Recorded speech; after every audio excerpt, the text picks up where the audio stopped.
Paintings of nature have an indescribable beauty and invoke intense emotions in viewers, and many can't pinpoint why they feel this way.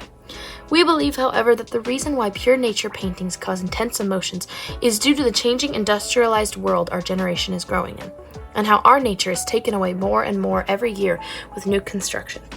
We see the most beautiful nature only captured in paintings and photography, for it is leaving our world continuously. The first painting I'll be talking about is Two Hummingbirds with an Orchid, made in 1875. The painter Martin Johnson Heade lived his life throughout the 1800s and was known for his landscapes, seascapes, and depiction of tropical birds, most commonly hummingbirds.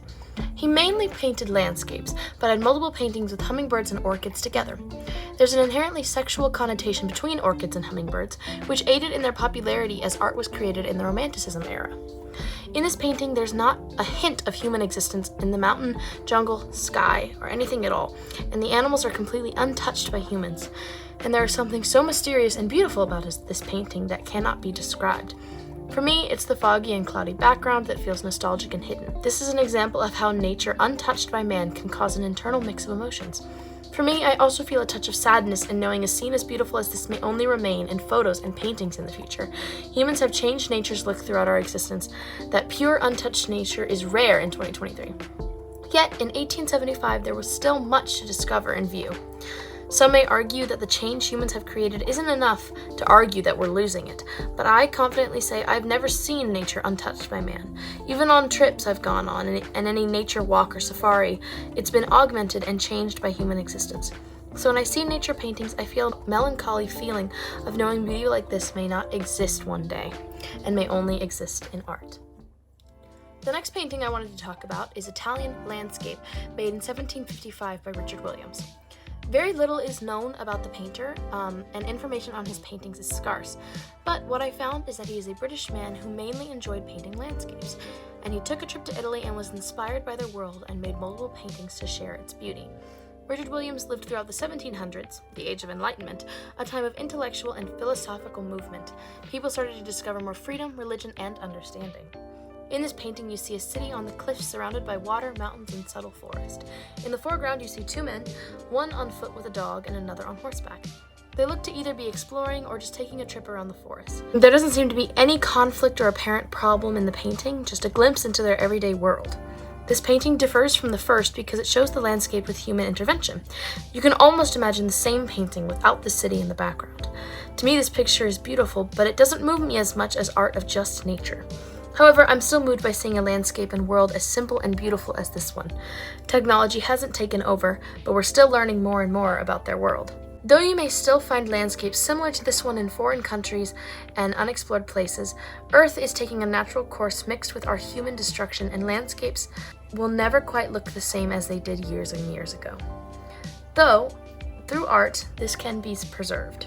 Even if us as humans cannot preserve old landscapes like this, through art, we're able to keep them alive forever. In this third painting, called Western Landscape by Johann Hermann Carmianchi, Johann spent most of his career in Europe, with the last 16 years in America, where his reputation remains as a romantic landscape painter of the Hudson River School. He was unlike most members of that school, who were American-born, and his paintings tended to be darker and more rustic.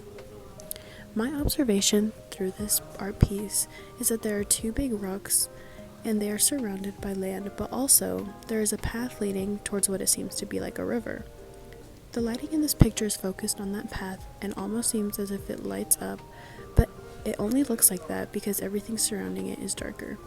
Another part in this painting that seems brighter than the rest is the sky hovering over the river, which to me makes it seem as if there were a hole in the sky, giving that most of the other clouds around those are gray and lighter. There wasn't a lot of information based on this painting that I could find, so if it was led up to my interpretation of it, I would say that Johann loved painting these landscapes because they represented what was beautiful to him. He added two forms of living in this painting, but none are human, so it would still have the same effect as beautiful nature just before humanity. In this fourth and final painting that I will be talking about, it is called The Old Bridge Over Hook Pond by Thomas Moran. This piece was based on East Hampton, Long Island, New York. Thomas Moran was one of the most significant North American painters of the 19th century. He was part of the second generation of great U.S. landscape painters who took the signature style of spiritually infused naturalism developed by pioneers such as Thomas Cole and adapted it to new vistas. So in this painting, instead of the nature landscape grabbing most of the attention like it typically would, you can see that there's now a sign of life represented in this painting, which in this case is the pioneer. You can see now that nature was altered not specifically for that pioneer, but any other sign of humanity there may be.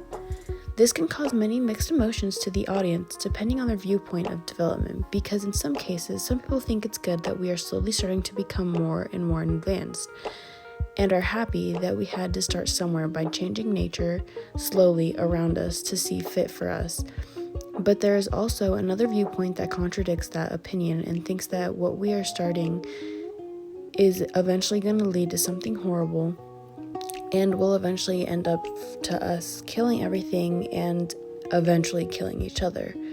Basically stating that you always start somewhere, and in this piece, the smallest alteration or development is the fence and path specifically for humanity. We as a society have been working for years to keep the nature in our lives, yet not much change has been made.